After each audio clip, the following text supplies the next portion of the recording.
Hello everyone, my name is Corazar, and welcome back to the Vintage Story Guide. We are back in a wintry world after having put some final-ish touches on our house. We put some decorations inside and outside the house, like these planters with trees, and planters and pots with flowers, and little tables with knickknacks and so on. And we also built this pit kiln area over here, with a flammable roof that we've tested does not catch fire, so that's a plus. We have started growing these trees here, which should eventually turn into one larger bushy oak in the future. And that oak's roots will gently cradle our egos as we smith down here in our future forging area. Between episodes, I've been a little bit busy. I went and gathered some supplies like sticks and things, so we're good on that, as well as grass.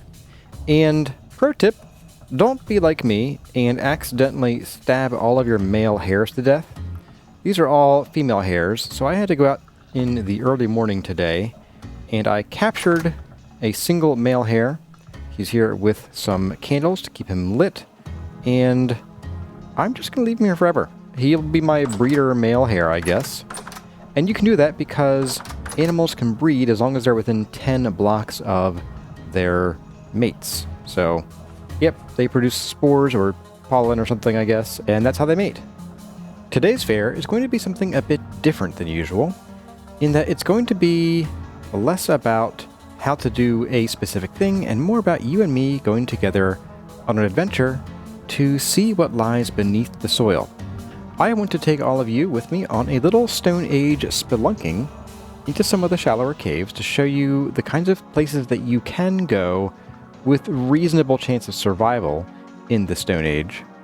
Now, there are some players who will happily run screaming naked into the deepest depths of the world, and they'll somehow make it out alive with crazy treasure. I am not that kind of person. I think I'm decent at playing, I'm okay at combat, but frankly, combat in Vintage Story is slow and clunky, and makes me feel like I'm driving a car with a stick attached to the steering wheel. That stick is 10 feet long, and I'm on the other end of it. So, yeah. But first, let's talk a bit about what to bring with us when we do go spelunking. Obviously, we want weapons. We have weapons. I'm going to bring along 3 of these copper spears. Now, one is reasonably beat up, and I will work on using this one first. These will be our primary melee weapons, and that's because this club does like half as much damage. So while the club technically attacks a little faster, I don't think it's really worth bringing along with us. We're going to bring a knife because we might end up finding enemies down there that we can then loot for, well, loot. I'm going to bring along our sling, and I'm also going to refill our church stones. I was using them to keep the deer away from my rabbit trap earlier. I will bring an axe, but I'll keep it off the bar because there probably isn't much that we're going to need to chop up in terms of wood down there, unless we find some specific ruins that have interesting wood. I'll bring our shovel, same thing, we could find some saltpeter or other resources down there, but it's unlikely that we'll really need it straight off the bat. We also want to make sure we bring a lot of torches. Now, I like to maybe overdo it. I'm going to bring along a full stack of torches, bearing in mind that to make a stack of torches requires a stack of sticks, and either 2 stacks of grass, as you saw just disappear, or 1 stack of cattails or papyrus tops. Once you have your torches, of course, it's time to light them up. I guess I'll see you guys on the other side of this operation. Okay, we have our stack of torches. That's going to go currently off the bar in case there's any water hazards nearby. We also, of course, have our light, which I'm going to take off the offhand to preserve some food for now. We also have our shield, which is doing still pretty well. We'll keep that. And next, I'm going to grab some, there we go, some cattails, and we're going to make some rope. So we're going to make a new type of gear called rope ladders, which are made by putting sticks down the middle and putting your rope on either side like this in the center, and you'll get 3 rope ladder per action. Not a ton, but it'll get us started. And since we shouldn't be going very deep anyway, 18 ladders is probably a good start regardless. I'm also going to bring along a somewhat larger stack, if I can, of crude ladders. These ones we can leave behind as we use them, but I figure if we have some of these, we can make a quick getaway or quickly get up or down to somewhere. I have a stack of low fertility soil. This will be our bridge building and gap sealing material right here. I have some poultices. We'll use these if we need to heal up from any damage we take. And then I also have a basket on my back because I'm interested in seeing what we can find underground. And to that end, we need storage space. Now we have a good amount of inventory here, but 8 more slots never went amiss, so I'll bring it. And lastly, here is where I'm going to bring our armor back out, because we are likely to be fighting monsters down there. They do tend to spawn underground, after all, in the darkness, and our armor is a little the worse for wear, but it's doing well enough that I'm not too worried about it breaking too quickly down there, especially since we're going to stay relatively high up in the world. And since this pot is empty, I'm going to leave it here, and I'm going to grab one of a couple crocks that I made just the other day. Grab you for now. Now, I'm not planning on going very deep, like I said, and also not very far. We have a lot of holes around our house, like this one and this one, which I think are 2 separate holes here. There's one here and here and here and here. Something right there. There's even one. Take a peek over here. There's one in the side of the mountain right there that I would like to explore. Now, why are we staying relatively shallow, you might ask? If you're new to the game and you haven't been spelunking before, well, rust monsters in Vintage Story spawn at specific heights, or rather ranges of heights. So essentially, the deeper you go, the more difficult enemies will spawn. By staying within about 20 or 25 blocks of the surface of the world here, or more specifically, sea level, that will limit the monsters we find to tier 0, or surface drifters and bowtorn and shivers, as well as deep bowtorn, shivers, and drifters. Deep type monsters are a little tougher than their surface counterparts, but we are rocking tier 1 armor, protection tier 1 in that end of that first paragraph there. That means that this armor is basically pretty decent up to that tier of damage. Anything beyond that, and the armor, will take significantly more damage than what's actually being dished out. For example, if a tier 3 drifter attacks us, we might take, say, I don't know, 10 damage, and our armor might take 20 or 25. I don't know the exact math, but it is higher damage to your armor than you'd expect. But what kinds of things might we find down there? Well, for one, we might find more aged torch holders, which would be pretty cool. There are often, sometimes, vessels. Some of them are the breakable loot vessel kind, and some of them are actual vessels. And in fact, some of them might even be fancy and have decorations on them, which would be a nice touch for our rather drab house. As I look at the very brightly colored flowers we put up last episode, you guys are fine, you're doing great. And there are all other kinds of loot we can find down there. We can find more of the kind of loot we can get from panning, as well as loot that is similar to panning, but not exactly the same. We could find some more tuning cylinders if we wanted to put on some music, assuming we actually got a resonator, which we probably won't for a while. And we could also end up finding new weapons, new pieces of armor, and other odds and ends treasure. There are also some very useful structures down there, and if we happen to find any, we'll talk about them when we do spot them. Lastly, I'm going to bring along a little bit of flint here and a few sticks, just so that if we have to craft some more flint tools for some reason, then we can. I don't think we will, given that everything here has pretty high durability, but there is the chance we might need to, so always go prepared. The last thing to note is that it is currently calm. That actually makes this the opportune time to go spelunking, because the spawns underground are also tied to rift activity. They're not one-to-one. For instance, while on the surface you won't find anything spawning when it's calm, you will still find things spawning underground in the darkness. Just not as many as if it were, say, high or apocalyptic. However, I am going to wait until morning, just because there is of course the chance that while we're out and spelunking, that the rift activity could change suddenly, and I don't want to have to surface in an emergency and end up coming out into a very high rift activity night. So, I'll see all of you in the morning, and we'll set off, assuming it's still reasonably low activity. I'd say at this stage of our progress in the game, I probably wouldn't want to go spelunking if it was any worse than medium, and I'd really prefer low or calm. I mean, I would anyway. Who doesn't? Good morning. And boy am I glad we didn't set out last night, because it is suddenly high activity right now. It changed over about 11 o'clock last night. And yes, I did plug these holes to preserve a little bit of our food while we were sleeping and waiting up here.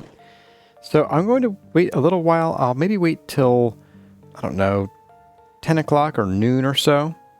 And we'll see if the activity drops to at least something lower than high. Otherwise, I guess we're going to wait longer. Well, folks, it is the next morning. We got a really bad roll on the Rift weather yesterday. It stayed high until like mid-evening, around 5 or 6 p.m. And then it shifted over to medium, which isn't as bad, but there were already creepy crawlies galore, so I slept for the night. And I think since it is morning, it is still medium, I think we should just go ahead and give it a whirl. We are just going to have to accept that our armor and things are going to take a bit more of a beating. And luckily, if we do die, we will spawn right on that block right there. And we should be able to relatively quickly get back to where we were to, well, get our stuff and maybe continue our exploration. So I think the first place I want to explore, I want to say, let's start up by the mountain. There should be a hole up here somewhere, I think, isn't there? Yeah, here we go. Oh, it's stone. So what have we here? Is this even a hole? This isn't even actually a cave. Okay. Well, that solves that. This is a great candidate for papering over, because this will spawn bad things that we don't want annoying us. So I think what I'm going to do now, I'm just going to remove the ability for anything short to get up here. So shivers can still pop out, but bowtorn and drifters will get stuck there. Okay, well, that was easy. Let's go to victim number 2. Okay, let's do one of these two. What do we have? We have straight down to heck. And we have another one that I definitely papered over here. Okay. Let's go, and we're going to get this in our offhand. We're going to get our torches ready. And we're going to go in like this. I'm going to leave a torch every few steps or so. Oh, and this is just a dead end. That is how it goes sometimes. Okay, I guess we'll try this side now. This one's a bit trickier. We're going to have to use our ladders to go down, and I'm going to take my torches off the bar, because otherwise there's a reasonable chance that we will put them out. Yeah, we don't want to put them out with that water there. I'm using the rope ladders. These ladders are interesting because you can put them down and then pick them back up without having to break them physically. So we're going to just do that. I'm also going to place a block right there. That will stop the water, but it won't destroy the source. So when we leave, which might be pretty soon. Oh, nope, there's Venture here to be had. Okay. Then we can bring the water back, and that should sort of just push monsters back down the drain. And when I hear some monsters, speaking of which, all right, we'll put that there. Ah, our first customer. Hi, buddy. There we go. I'm going to light this. Oh my goodness, what a mess this is. That's going to be interesting.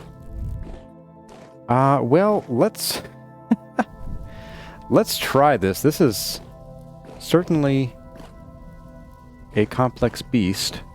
I don't want to get too lost or too hung up down here.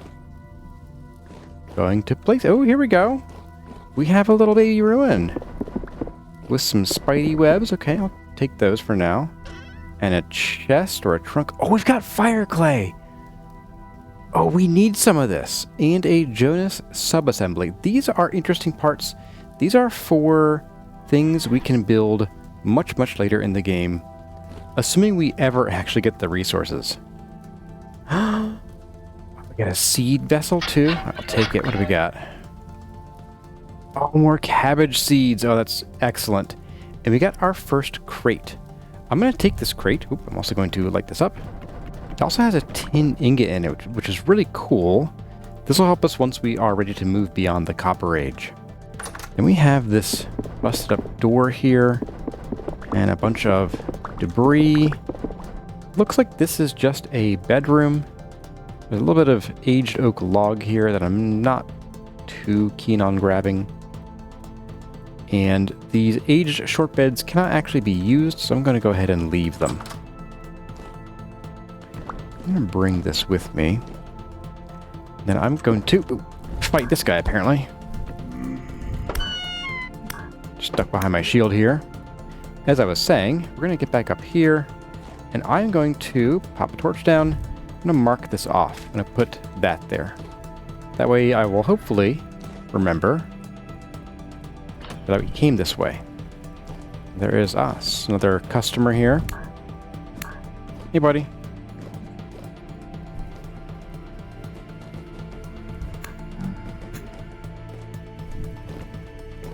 Oh my. Now those pits are more than what we want to deal with today. I'm going to try to keep these guys at arm's length here. Get one. Oh, take a chance here. There we go. Got him too. All right. Let's see. Oh, I hear the clicking of a fun creature. Where's that coming from? He shot his friend, it sounds like. Let's see if we can get up this way and go around. I think he's up there. Ah, here we go. Oh, there's... Oh, no way! No... Ah, excuse you. All right.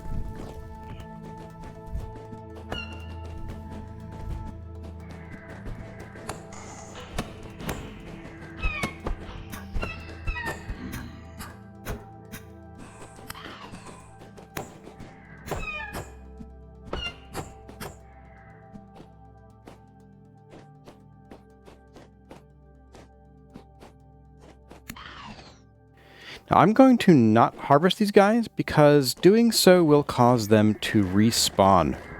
So there is a spawn cap, and dead enemies should, in theory, or should fill up the spawn cap. Alright, there goes our first copper spear. Oh boy, these guys are tough. I'm going to go ahead and take a second to heal up. So take a moment. We found something very exciting back there. We're going to go check that out. Once I kind of clear out some of the riffraff here. And we have another deep hole. Okay. So this is probably about as deep as we should go. This is probably all of this place we want to explore, except maybe up here. But we found something really cool right under our home. This is like right where the high fertility soil was, too. Really? That is so wild. So this is a broken static translocator. And a little while ago, I mentioned that we have, now that we have an extra temporal gear, we're going to have a use for them. Well, that is what this thing is. We need 3 temporal gears and 2 of these metal parts to repair one of these. And once we do, it will then generate a new place for us to go, really. And also, it has some treasure in it. Very nifty. Now, we can't do anything with this guy here, but I will grab everything I can out of here. And that's about it. We're going to fill this up real quick. We got an ingot, we got some of these, this, that. All this good stuff can go in here. So here we have the tuning cylinder. That one's broken. We also have another aged crate. I'm going to take this guy. These are some nice bulk storage for storing things like huge stacks of dirt and other odds and ends like that. Well, that was quite the find. I want to see if we can maybe get up here a little bit. Oh, there's more over this way. Oh, here we go. We have some bismuth. All right, maybe I will mark this down here. So, mark this right here. It's none of yo bismuth.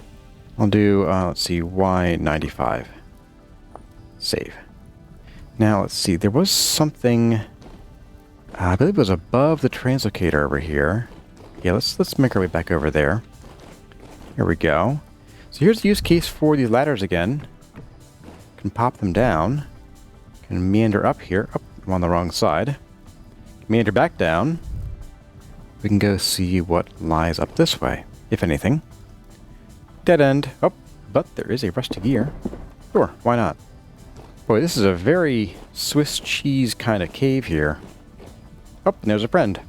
Neat. And he's leaving us alone. Okay. Well, I'm going to grab as many of these as I dare. Which isn't a lot of them. But they're kind of pricey to make. Oh, and I also need to mark the translocator. There we go. Using the auto map markers mod. And we are going to mosey our little way out of here. That was a serious find. And what's down here? Dead end. Okay. Oh, and luckily, the activity outside has switched back to low, which is nice. I'm going to go ahead and we're going to break this block again. Let that water flow down. That will keep things from coming up here and attacking us if we're in the vicinity. Grab our ladders back. And I think we're going to take our haul and we're going to go take it and put it in our house. All right. We have emptied our inventory and we are locked and loaded. And I think even though it's nighttime, I'm going to go and take a peek in a couple of these here, just because it is low activity, which means while there might be a few rifts here and there, there shouldn't be too terribly many. Now, this is not a cave, but there should be one, yeah, here, and I think there's one that goes like somewhere over this way. Well, let's try this one. See if this goes super deep, super fast or not. Oh, let me get my shield back out. Oh, this is a dead end too. Okay. We do have quartz right here. I'm going to go ahead and mark it. Invisible on the snow, but in spring that should be just fine. And what I'll do is I'll come back later and I will paper this over with some dirt. And that way we don't have to ever be fooled by it again. And things also won't come crawling out at us from it, which is also important in my book. Now, there was, I believe, one more ground cave here. But if not, that's okay. I could totally go for the cave in this side of the mountain. We already went there. I guess morning would be a better time to actually search for these things. Let's see, where is... Ah, there's the cave. Oh, and that's right. Someone mentioned they thought they saw marble here, and they were correct. We have green marble rock here. Now, this doesn't mean much to us right now in the Stone Age, but since we are going to enter the Copper Age in the next episode, this will be very cool as a building and accent material, depending on how much of it there is. Marble is a rock that only spawns inside and sandwiched by slate rock. It's basically compressed limestone, and in Vintage Story it comes in 3 flavors. There's white, which is sort of very, very shiny white with a little bit of light sky blue speckling. There's pink, which is a bit of pink and yellowy color, and then green, which is very faintly green with these pink striations in it. So both the pink and the green have some pink, but the pink is even pinkier. Alright, let's try this cave here. This hopefully goes up and not down. I'm going to switch over to torches here every few feet. Now, since this is a seemingly pretty straight cave, I'll probably just grab all our torches on the way out. Oh, look at this. Oh, and it keeps going too. Oh, wow. Okay. So we have a ruin here, and then we have more to explore up there. What do we have? Ooh, we have a chest. Oh, man.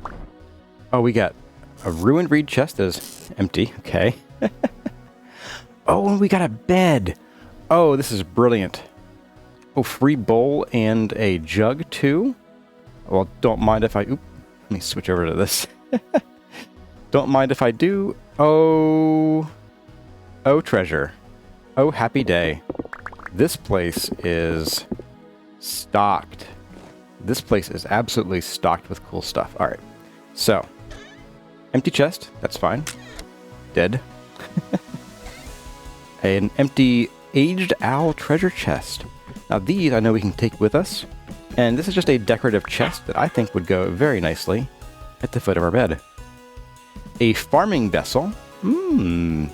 Any more cabbage seeds? More cabbage seeds. Okay. We are actually doing pretty well for cabbage, I guess. We have some aged polished granite. I might come back and salvage some of the rock later. I don't know. We'll see. An aged table. I don't know if this actually serves as a table. And that is a thing in the game. I'm going to take these, though. Extra clay forming stuff never goes amiss. This is coming with us as well. And the bed. Oh, very cool. All right. Oh, that is neat. That was a great find. I think we have a friend who is probably right about here. Oh, hey, buddy. Hey, flax twine. Not too bad. Yeah, let's get our way up here and see if there's anything else up yonder.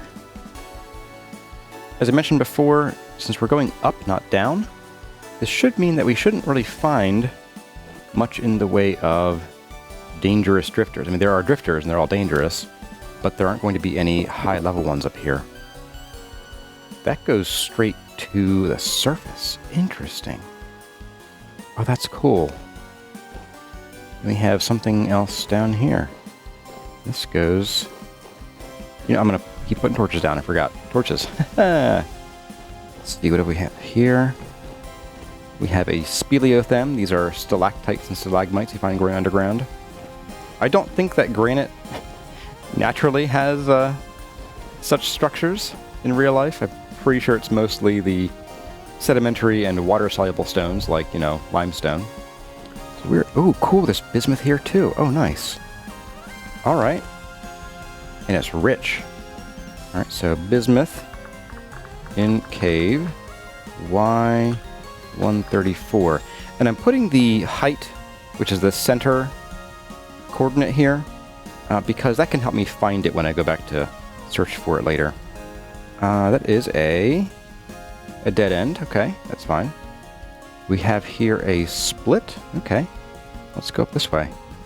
Up and down. This is a roller coaster ride here. My goodness. All right. We have some more quartz. And whenever I see quartz, I like to take a quick peek and see if there's any gold or silver visible. Later on, in fact, right in the Copper Age, we will be able to make a tool that will let us sort of detect the presence of things like gold and silver in larger veins like this, as well as other kinds of veins. But right now, there's not an option. Oh my. So here's something we can do. Unlike the other block game, the entities in this game have actual light, so we can throw a torch. Maybe 2 torches. And watch it drop down there. That is pretty deep. But I think it's a dead end, actually. Yeah.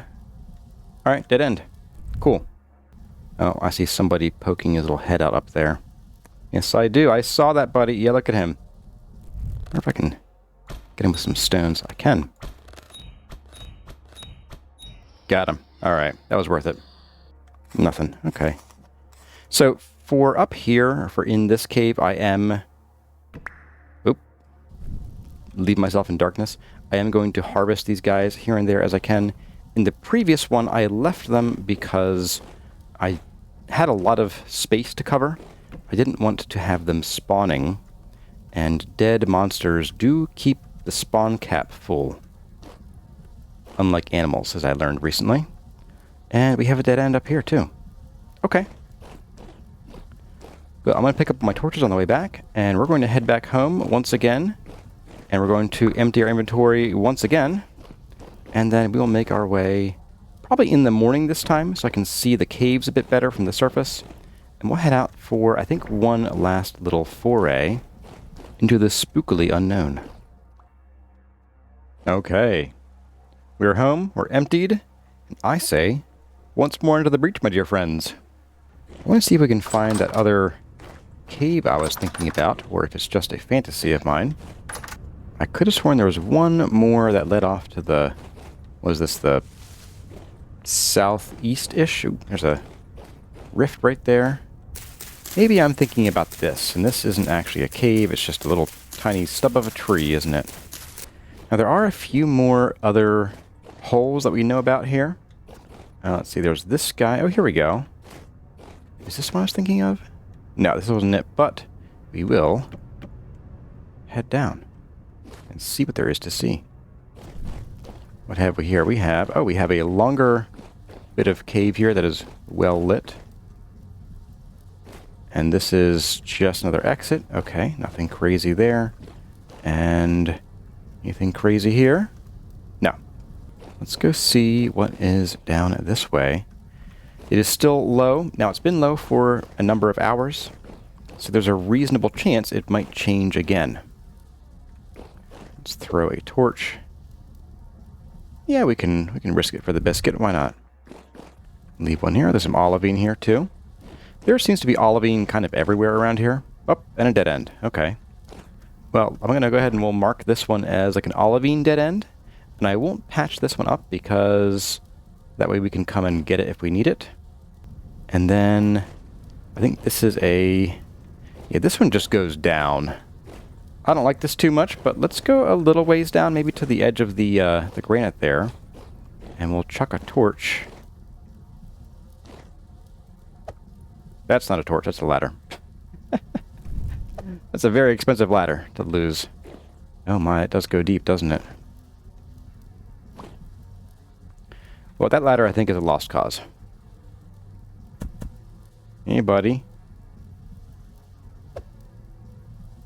Oh, yuck. Yeah, we gotta get out of here. This place is scary. Rip in peace, ladder. Rip in peace. Yeah, there should be a cave over here. That should be like a walk-in style cave. Walk in empty-handed, walk out with treasure, hopefully. Is it you? It wasn't this one. I think there was one... Wow. These are hard to find in the snow, my goodness. There was one right around the edge of this forest here, and now I can't find it. Well, we can always take a gander down this hole up here. I say let's go for it. What kind of trouble do we have here? Ooh, the tight and narrow kind. Don't like that too much. Does this open up? It does kind of open up. We have two directions to go. We have a left. Always go left first, right? Ooh, my. Oh, there's an up as well. Yuck. Oh, I hate that. Hey, buddy. Yeah, that's right. You thought you could take me. Maybe your friends could, but you... Ooh, that probably could. Oh, gee. I hate when they're quiet like that. We have a shooty friend. Come here. Boy, there's a long delay between swapping inventory and being able to place something. There we go. So dead end here. And I think we're going to try going this way. Oh, I think this just wraps around. I'm pretty sure this just comes back out where we entered. Okay, so it was a false choice. Alright. I don't think I want to go much deeper than this. But I could maybe hop over here and just take a peek down in yon pit. Oh, there's copper right there. Oh my goodness. There's copper and there's more quartz. Okay. I will go take a look at this copper. Is this worthwhile going back to? Out of the way. It is rich. Okay. Well, that's good to know. That is excellent to know. Especially for next episode. I think that is, at least not here, isn't a dead end. That could go deeper, but we're about as deep as I want to go here. So we're going to do copper around Y80. That is a great find. That's going to set us up for much success later. Get our torches. Get out of this dark, dank cave. Okay, we made it out. We're going to mark this as Rich Copper Cave. It's east. I see a hole here. Is this what I'm thinking of? No, that is... Oh my goodness, that is deep. Let's take a quick peek. Did I already go down here? No. Let's dead end anyway. Okay. Maybe over here is where that cave is, or could it be farther down this way? Oh, here it is. Okay. Yeah, here we go. This should be fun. Right, guys? Who doesn't have a little bit of danger in their lives, huh? Oh. Well... Is this just a pass-through cave? Is this marble over here? Nope, it's chalk. Okay, that's pretty cool. This could be a bear cave, so watch out, guys. Now, animals that fall in caves... Hello, money. Animals that fall in caves do tend to despawn over time, because they can only sort of be without light for a day or two. Let's throw a torch down there. Alright, buddy. We're still at 100, so I'm not too worried about that. Hey, buddy. And then we have just this direction to go, looks like. So we can follow this guy and put an end to his misery. I do hear, trouble, though. Yeah, that's what I thought. So there's a shiver up here. Get over here. Or don't. Whatever you do, don't get over here. Uh-oh. Here he comes. Oh, lordy, coming. That's right. He jumped. Oh, there's another... Oh, there's a cave here that keeps going on. And then we have a ruin. Oh, perfect. All right. Well, this is a good end to, I think, our exploration. This was a worthwhile find. I hope. What do we have here? We have an aged crate with a rusty gear. All right, that's more bulk storage for us. We have a large crate full of junk. These large crates with junk don't actually do anything. You can't actually use them for storage. They are just decorative, unfortunately. We have a sort of a laboratory down here. We got flasks. Now we have the setting where we can pick these up without having to glue them back together. And so that means we could grab these and use them as decoration if we want to. And I might just do that, actually. And we have a door back here. Let's bust these stones out of the way. Come on. Anything in here? Ruined precision tools. A bed. And, ooh, I think... Here we go. There's a chest right back in here. Can I reach it? I can. We have another book. We have some more rusty gears. A ruined lectern, which I don't care about so much. But I believe we can actually take this wooden chest. It's an aged wooden chest. Hey, look at that. We have our first chest before the Copper Age. That's too funny, actually. So, chests can store up to 16 slots, making them twice as large as the reed chests, and 1/3 larger than the vessels. So, not too shabby. Having some extra storage will never go amiss around here. Alright. It is now calm out. Oh, that's good. So the way Rift Weather works is that there's sort of a weighted chance that you'll get any given Rift Weather type. Each Rift Weather has a range of durations, and once the duration is up, that is when it rolls for a new type of weather. There is a 40% chance that it will be calm, a 15% chance of low, a 30% chance of medium, and then vanishingly smaller and smaller chances of both high, very high, and I think a 2% or maybe even just a 0.2% chance of apocalyptic. And what I don't know is, I don't know if it's possible to roll the same rich weather in a row. I don't know if it's possible to have like 16 days of nothing but calm, just because you got lucky on the rolls. Alright, I'm going to get home and I'm going to unload, and then we'll take a look at our spoils and talk about what's next. I think this is a good place to say our adventure is over for the day. We got a lot of cool stuff. So I'll see you all in a couple minutes once I'm organized. Alright everyone, I am organized, and it is time for us to go through our spoils. So we found, what, 1, 2, 3, 4 sets of ruins, or was it 5? I don't recall. And we came away with a lot of cool stuff. I put this aged wooden chest down here to both showcase it and to store some of our goodies. What's inside? We got some potsherds and some flasks, which we can use as clutter and decoration. We got a cultured tavern tuning cylinder. We got some rope to replace the ones we used making our ladders, I guess. 6 metal parts, 19 rusty gears, 7 cabbage seeds, which is amazing. We got 5 aged crates. We got 1 tin ingot, 10 spider webs, a Jonas subassembly called a difference gear. I think they meant differential gear, but okay. We got 8 medium chunks of native copper, 17 pieces of fire clay, 13 bones, a ruined lectern. Then over here, some more clutter, a lore book, 7 saltpeter, a whole 1 flax fiber, an aged torch holder, a jug, an aged treasure chest, a bowl, an aged wooden bed, and 7 feathers. I'm going to make some pretty immediate use of these guys and probably this guy to store some honey, because I'm running out of room. This guy's going to get put away very quickly as well, along with these guys. But I wanted to talk about crates here while we have a second. So crates are a kind of different storage mechanism.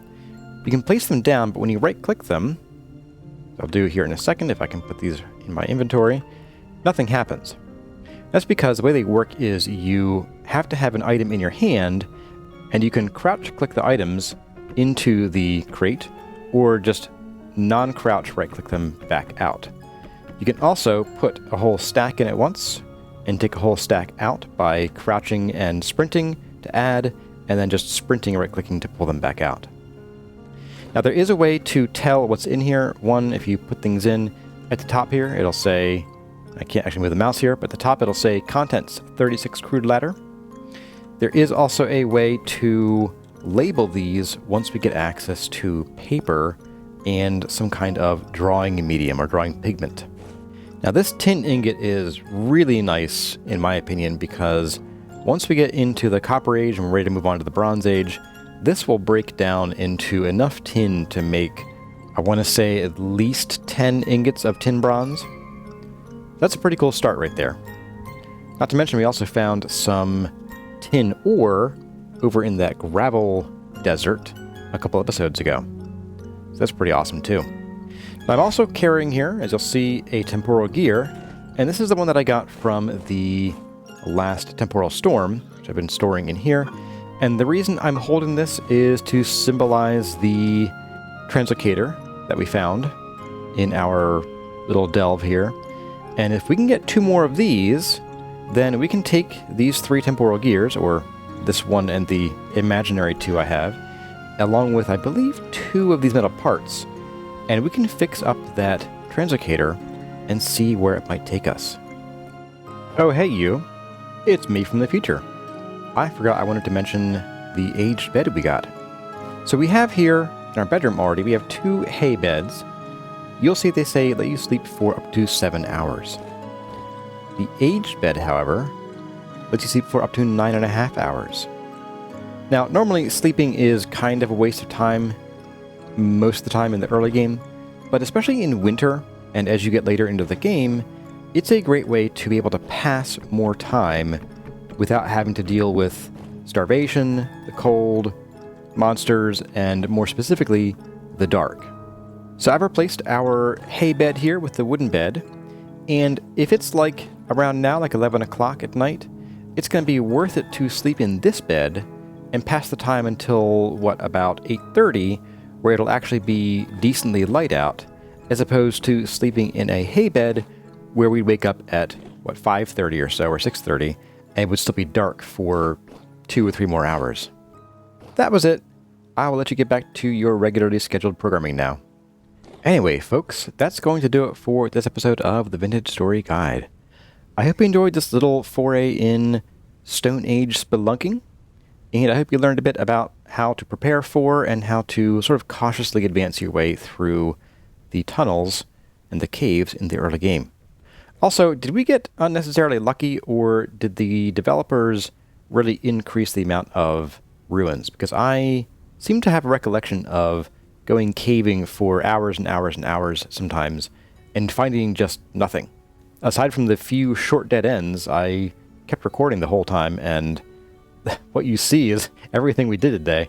So I'm not sure if we got really lucky and this is just a very high ruins area, or if there's something else going on, like changes to the game to make them more common. In the next episode, we are, as I have said, finally advancing into the Copper Age. I think the next episode will be about the very early Copper Age, where you get your first copper tools and you're simply casting them. And then in the following episode, since we already have a lot of copper to work with right now, then we will move directly into the full Copper Age with our very first anvil. The names scrolling by belong to the awesome folks who are supporting the channel by signing on as channel members. If you would also like to see your name in the credits, get access to videos early, and maybe even listen to me butcher your name in the next section, then go check out what's on tap in the channel memberships over on YouTube, which is, here. The following people are going the extra mile to support the channel by signing on at the Seraph tier. Their names are Elizabeth Woolley, Inger Raymond, Joshua Saruda, Linda Harris, Lucky's Mom, Mad Lord Hubris, Operion, Oaktree, Servus, Snow Silver, Sue Wallace, Tyluna, and Wade Parker. As always, my name has been Corazar. Thank you all for watching, and I'll see you in the next one.